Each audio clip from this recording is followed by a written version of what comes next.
नमस्कार, expert news देख रहे हैं आप और मैं हूं रणधीर कुमार। मुस्लिम धर्मावलंबियों का सबसे पवित्र महीना रमजान आने ही वाला है। कुछ ही दिनों बाद रमजान है, यानी एक महीने का मुस्लिम धर्म को मानने वाले लोग रोजा रखेंगे। उसके बाद ईद होगी और खुशियां मनाई जाएगी। रमजान के दौरान लोग एक महीने तक उपवास रखते हैं। इस दौरान कई तरह की परेशानियों का सामना भी करना पड़ सकता है। जो लोग भूखे रहते हैं, कई तरह की मेडिकल में बातें आती हैं। तो क्या रमजान रखना कितना सुरक्षित है और कितना फ़ायदेमंद है, ये जानने के लिए इस वक्त हम पहुंचे हुए मोतिहारी के रहमानिया मेडिकल सेंटर में हैं। और इस वक्त हमारे साथ प्रसिद्ध चिकित्सक और रहमानिया मेडिकल सेंटर के डायरेक्टर डॉक्टर तबरेज अजीज़ सर हमारे साथ में है। सर, बहुत बहुत स्वागत है आपका एक्सपर्ट न्यूज़ पे। शुक्रिया। सर, रमज़ान आने वाला है। रमज़ान में एक महीने का रोज़ा रखा जाता है। मुस्लिम धर्म में या मेडिकली कहें, रमज़ान कितना महत्वपूर्ण है? ये तो इस धर्म में बहुत पवित्र महीना है जी।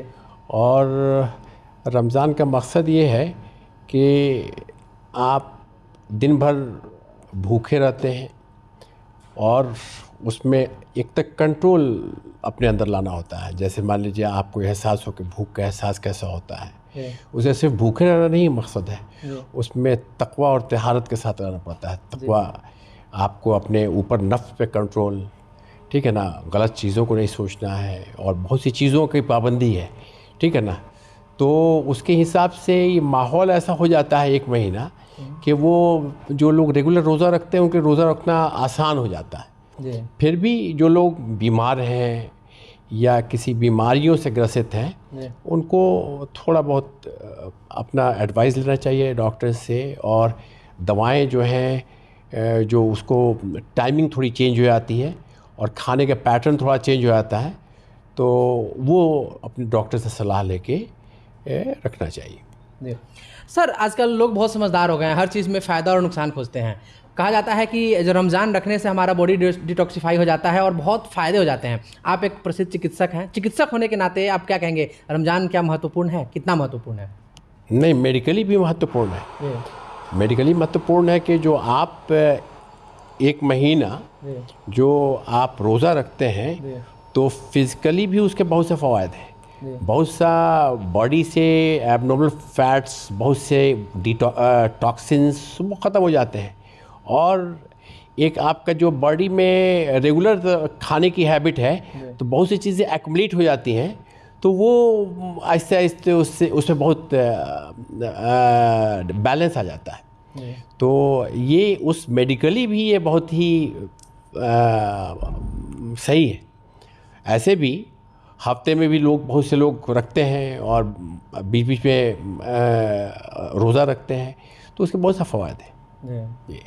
सर, जो रमज़ान में रोज़ा रखते हैं लोग, तो फिर खाने पीने की बहुत ख्याल रखते हैं। तरह तरह की सामग्री जुटाई जाती है खाने के लिए, खासकर सहरी और जब इफ्तार होता है तब। तो सहरी में किस तरह के भोजन को इस्तेमाल करना चाहिए, क्या खाना चाहिए और किससे बचना चाहिए? उसमें मैं समझता हूँ कि जो लोग रेगुलर रखते हैं रोज़ा, वो बहुत लाइट लेते हैं खाना। जो जितना लाइट लेंगे उतना आप अच्छा फील कीजिएगा।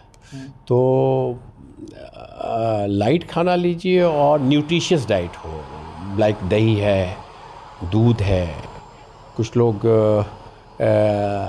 कुछ चीज़ें ड्राई फ्रूट्स वगैरह लेते हैं। और जितना लाइट आप लीजिए, खजूर लेते हैं लोग, ठीक है ना। और रात में बहुत जो सहरी के वक्त बहुत हेवी डाइट लीजिएगा तो आपको रोज़ा का एहसास ज़्यादा होगा।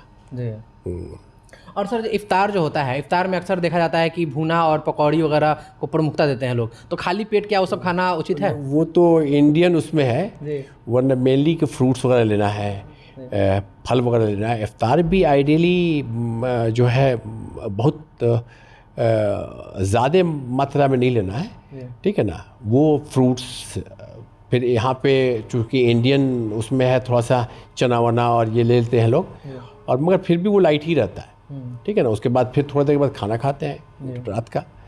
तो बहुत अलगर्ज ये कि बहुत ज़्यादा आपको हेवी डाइट्स नहीं लेना है। हेवी डाइट लीजिए तो आपको रोज़ा का एहसास ज़्यादा होगा, प्यास ज़्यादा लगेगी, पानी वगैरह खूब पीजिए, ठीक है ना। साइट्रस फ्रूट्स लाइक संतरा वगैरह और फ्रूट्स वगैरह ज़्यादा लीजिए, उससे अच्छा फील कीजिएगा, ठीक है ना।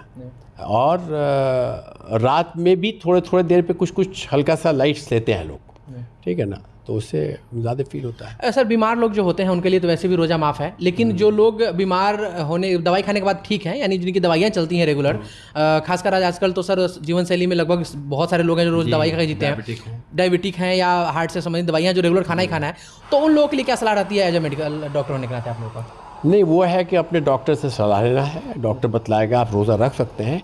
वो दवाइयों को थोड़ा सा चैनलाइज किया जाता है कि साहब आप के टाइमिंग्स को तो और खाने के कुछ पैटर्न्स को बतला दिया जाता है, तो उससे रहने में कोई दिक्कत नहीं है, अनलेस के पेशेंट ऐसा है कि डॉक्टर बतलाए कि नहीं साहब आपको रखना नहीं चाहिए, ठीक है ना। हाँ, वो डॉक्टर से अपनी सलाह लें। यानी रोज़ा रखने से पहले अगर उस तरह का मरीज है तो उनको डॉक्टर से सलाह लेकर उसके बाद रखना चाहिए। बिल्कुल बिल्कुल जी। नेचुरली जो यंगस्टर हैं, जो यंग लोग हैं, वो लोग रोज़ा रखते हैं और अपने खान पान पे कंट्रोल रखते हैं, तो उनको स्वास्थ्य को लेकर किस तरह के लाभ होंगे, क्या क्या लाभ आप लोगों को बताते हैं? देखिए, रमज़ान के महीने क्या है ना, कुछ ख़ास बरकत भी है, चूँकि तो वो एक माहौल ही ऐसा हो जाता है ना कि बहुत से बच्चे भी रोज़ा रख लेते हैं कभी कभी थोड़ा थोड़ा, तो वो उनको एहसास नहीं होता है और आराम से रखते हैं। इसलिए कोई ख़ास बहुत हेल्थ पे अनलेस के बहुत छोटा तो नहीं रखता है। रोज़ा फ़र्ज़ है हम लोगों के यहाँ 12 साल के बाद, तो 12 साल के बाद रखते हैं तो बॉडी उतना डेवलप्ड होता है कि दे कैन ईज़िली टॉलरेट, तो बहुत एहसास नहीं होता है। इसलिए कि रात में तो आप खाते वाते हैं ही है नॉर्मल। ठीक है, बहुत बहुत धन्यवाद सर। Thank you. तो ये थे रहमानिया मेडिकल सेंटर के डायरेक्टर डॉक्टर तबरेज़ अजीज़ सर।